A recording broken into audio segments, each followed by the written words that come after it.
তার দাদার আমলে পাওয়া একটি রহস্যময় গ্র্যান্ডফাদার ক্লক, যা লাইব্রেরি ঘরের একেবারে গোপন কোণটায় কোনোদিন চালু করা যায়নি।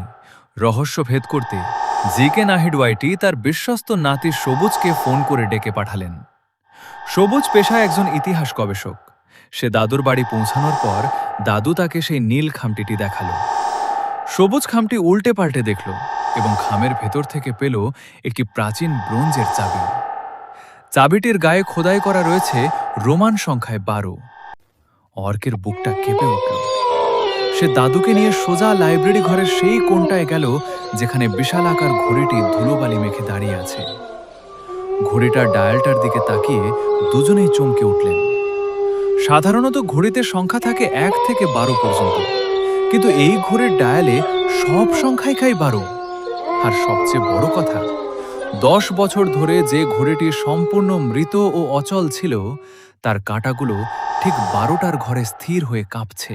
পরের পার্ট দেখতে চাইলে চ্যানেলটি সাবস্ক্রাইব করে সাথে থাকুন।